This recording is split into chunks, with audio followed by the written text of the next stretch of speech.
Anna Richards. I want to do my job well and, have some fun at the same time. Why are you wearing that spotty monster?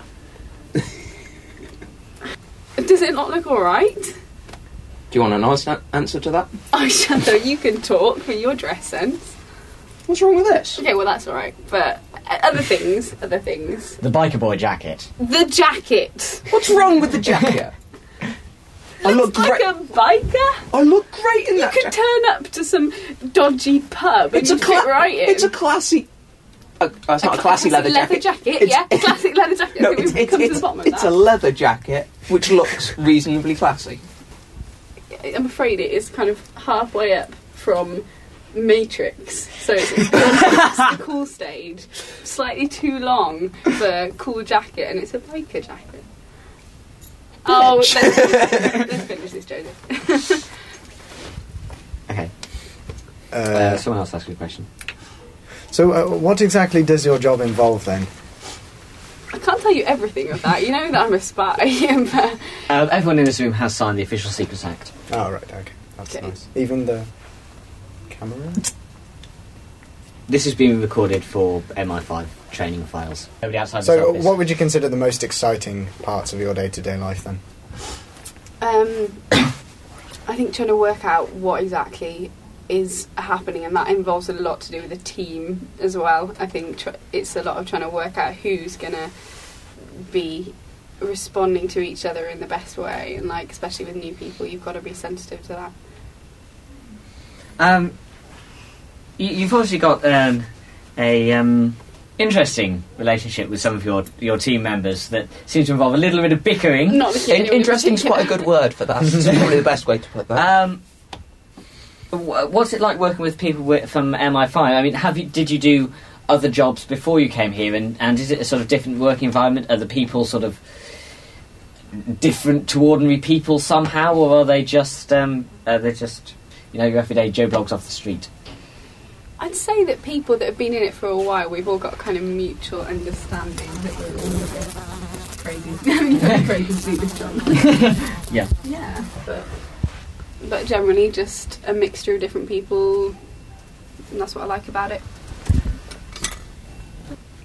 Any other questions? Yeah, who do you like most out of MI5? Oh, you had to ask that one, didn't you? Of course. In what way? Friendship, you're my best friend. Okay, let's move on. Beyond friendship. That's for me to know and you to find out. I'm a spy, that shouldn't be Well, too we're difficult. not spy. We are, aren't we? And do you find that your personal life is affected by your job? Do you feel you have a normal... I don't know how old you are. 36, aren't I? A normal 36-year-old's sort of life outside of your job, or do you feel that your job kind of defines you? I think it's more that I chose to take this job, therefore I am the same outside and in. I wanted this job and I'm making that part of me, so yeah. Yeah. But no, normal life, what's that? Definitely not. Excellent. Anna Richards, thank you very much. Okay. What is your name? Joseph Edwardson. So yeah, how long have you been in the service? Nearly 10 years now. And do you enjoy your work? Yeah, it's good fun. I enjoy the challenge.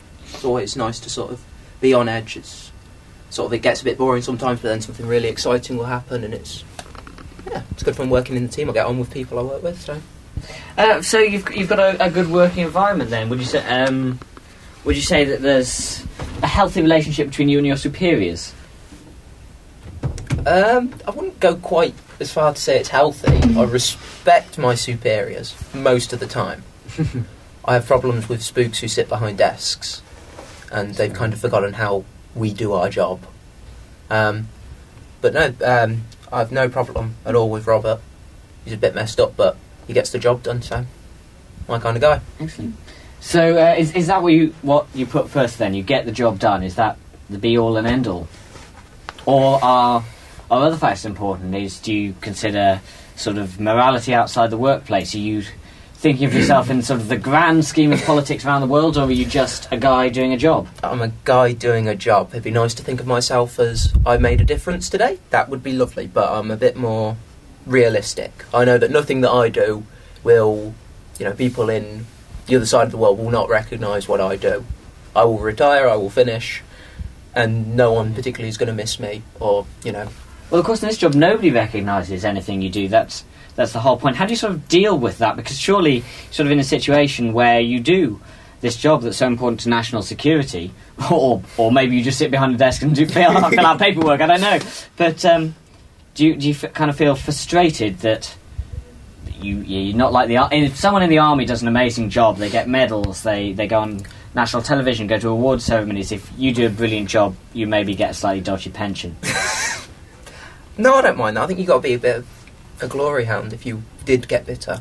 I don't think that's the right reason to go into it. It's just about doing the job as well as you can, and if it makes a difference, then great. I don't need someone to give me a medal to tell me that I've done my job well. I know when I leave, I've done the job as well as I can do it. So you're not interested in hearing your performance review? Then we should talk about this. Let's not do that in front of the camera, shall we? Yeah, appreciate it. I see you started off in the Irish and Domestic Terrorism Department, so you have experience of terrorism in the way that the service sort of originally dealt with it. Yeah. Do you feel that the new threat is significantly different from that, or is it just new bad guys playing by the same old rules? I think the ways change, but I think at the end of the day, you can never trust anyone in this game. But the ways they do it are more intelligent than back in the old days. So you constantly have to keep up. When they find a new way, you've got to find a new way of stopping them.